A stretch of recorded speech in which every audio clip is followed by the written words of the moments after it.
Já faz um tempo que eu não falo de Exterminador do Futuro aqui no canal. E como algumas pessoas pediram que eu voltasse ao assunto, hoje eu vou falar de 10 curiosidades e segredos do primeiro filme da franquia. Tem coisa que já foi muito comentada, né? Eu tentei adicionar informações novas aqui. Então, eu espero que vocês gostem. Eu voltarei. Talvez você já tenha se perguntado como é que funciona a parte viva do organismo do Exterminador. Desde o primeiro filme, já fica bem claro que por cima do endoesqueleto de metal, ele tem pele, unhas, cabelo, globo ocular, sangue. E como diz o Kyle Reese, ele pode até suar e ter mau hálito. Mas no tratamento original do James Cameron, a explicação do Reese é ainda mais completa. Falando do Exterminador, ele acrescenta o seguinte, abre aspas, ele tem que comer e respirar para manter a pele viva, embora muito menos do que nós. E há um coração minúsculo e órgãos internos do tamanho de uma galinha, que ficam em um compartimento embutido. Fecha aspas. Esse tratamento inicial do roteiro chega a detalhar uma cena onde o Exterminador come uma barra de chocolate em 2 mordidas sem tirar a embalagem. Interessante é que o terceiro filme da franquia chegou bem perto de aproveitar essa ideia, mas a informação acabou vazando, houve uma reação bem negativa dos fãs e essa ideia mais uma vez foi abandonada. Mas voltando a falar do primeiro filme, um dos elementos mais marcantes do visual do Exterminador é a pistola 45 Long Slide com mira laser, que tá até lá no pôster, com bastante destaque. Essa mira foi construída pro filme, mas ela não era muito funcional não. É que, por restrições de orçamento, fizeram uma baita gambiarra, aproveitando uma fonte de alimentação externa pro laser, que nem cabia na arma. Eles tinham que esconder fios ou cabos no braço do ator, por baixo da roupa, e o Arnold podia acionar a mira usando a outra mão para apertar um botão no bolso do casaco. Mas pelo jeito eles nem precisaram usar esse truque, viu? Porque se você observar bem, no filme sempre existe um corte na imagem quando a mira é ligada ou desligada. E falando em cortes, outra ideia dos primeiros rascunhos do James Cameron que acabou ficando de fora do filme foi que todas as vítimas do Exterminador com o nome Sarah Connor seriam encontradas com cortes profundos na panturrilha. É que originalmente a Sarah teria 2 parafusos de aço na perna, colocados depois de um acidente de patinação, e isso acabaria servindo para ajudar o Exterminador a identificar a verdadeira mãe do John Connor. Já na novelização do filme fizeram um pouco diferente. Essa lesão na perna da Sarah teria sido causada pelo próprio confronto com o Exterminador lá no final da história. E isso traz uma ideia cíclica para os acontecimentos que deixa até a história bem interessante. Podiam até ter aproveitado isso no filme. Outro trecho que também podia estar no filme explicava como é que a Sarah sabia que conseguiria destruir o Exterminador acionando justamente aquele botão da máquina no final da história. No texto original, o Reese memoriza mais um recado do John Connor para a mãe, como uma espécie de enigma que só ela pode desvendar. Ele pede para que ela espere para atacar o Exterminador quando os olhos vermelhos e verdes se encontrarem. No confronto final da Sarah com o vilão, ela teria visto 2 luzes verdes próximas ao botão que aciona a máquina. E foi nessa hora que ela teve certeza de que esse era o momento certo e o jeito certo também de atacar esse maldito dono dos olhos vermelhos. Falando em ataque, se você já viu as cenas deletadas do primeiro filme, você já sabe que originalmente a Sarah resolve explodir a Cyberdyne Systems de forma semelhante ao que acontece em Exterminador 2. E é também por isso que o Reese passa a carregar um monte de explosivos na mochila. Outra cena excluída deixa bem claro que o final do filme se passou num endereço da Cyberdyne Systems, criadora da Skynet. Mas tem mais um detalhe interessante que também tá no tratamento original escrito pelo Cameron, onde a Sarah quase desiste de atacar a Cyberdyne. E o motivo disso é que ela fica com medo de que isso altere o futuro a ponto do Kyle Reese se desmaterializar na frente dela, mais ou menos como a gente quase viu acontecer com Marty McFly em De Volta para o Futuro. E vale lembrar que Exterminador 1 foi lançado 1 ano antes do filme estrelado pelo Michael J. Fox. Como eu sei que muita gente gosta de ver os erros dos filmes, eu selecionei alguns para mostrar aqui, que acontecem justamente num dos momentos mais importantes, o confronto final com o Exterminador. No momento em que o endoesqueleto do Exterminador abre a porta, dá pra gente ver lá atrás a cabeça de alguém da produção, que provavelmente estava ali para poder manipular a movimentação do boneco. Só faltou ele se esconder um pouco melhor.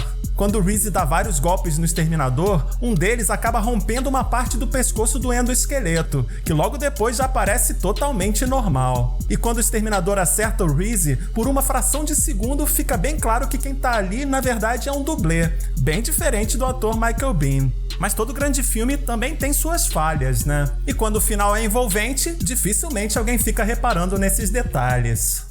Antes de entrar no próximo assunto, eu queria te lembrar que aqui embaixo tem aquele botão de inscrever-se. E se você estiver gostando do vídeo, vale a pena assinar o canal para estar sempre conhecendo os segredos de bastidores do cinema. Mas vamos seguir em frente porque eu tenho bastante coisa para comentar ainda. Outro detalhe curioso que a gente encontra no tratamento do roteiro de 1982 é que nesse texto eram enviados 2 humanos para combater o personagem do Arnold. O problema é que um deles acabou dando azar na viagem no tempo e se materializou no mesmo espaço ocupado pela estrutura de uma escada de incêndio. Ele sofreu várias perfurações no corpo, o Reese teve que, vamos dizer assim, abreviar o sofrimento dele e a partir dali o futuro pai do John Connor acabou seguindo sozinho na missão de proteger a Sarah. Esse foi mais um elemento que acabou ficando de fora da versão final. O orçamento baixo também foi um problema quando James Cameron percebeu que precisava filmar mais algumas cenas depois de já ter concluído as filmagens principais. A solução foi usar improviso e criatividade. Por exemplo, para fazer novas imagens do Exterminador chegando no apartamento da Sarah, a produção não tinha mais a bota usada pelo Arnold, então eles tiveram que pintar outro calçado com spray. E pintaram também a porta da residência da produtora e co-roteirista Gail Anne Hurd, para evitar erros de continuidade na filmagem adicional, que nesse caso foi feita na casa dela, meio de improviso. Aquele saco que é fechado com o corpo do Reese era na verdade uma capa do tipo porta-terno que estava dentro do carro do diretor James Cameron. E a cena final, em que o carro da Sarah Connor segue em direção ao horizonte, foi filmada sem a atriz Linda Hamilton, que já não estava mais disponível. A produção acabou usando como dublê a secretária da Gail Anne Hurd e ainda pegaram emprestado o cachorro da mãe da produtora. Como eles não tinham licença para aquela filmagem, ainda tiveram que mentir para um guarda que apareceu no local, dizendo que estavam só fazendo uma cena amadora para um projeto de escola de cinema. A escolha do elenco desse primeiro filme também teve alguns fatos interessantes, e alguns deles já são bem conhecidos. O Schwarzenegger quase interpretou o Kyle Reese, o ator Lance Henriksen chegou bem perto de ser o Exterminador, e o O.J. Simpson foi descartado como Exterminador porque achavam que ele não tinha cara de ser um assassino de sangue frio. Mas um fato que talvez seja menos comentado é que o cantor Sting também chegou a ser convidado para interpretar o Kyle Reese, com uma oferta de $350 mil.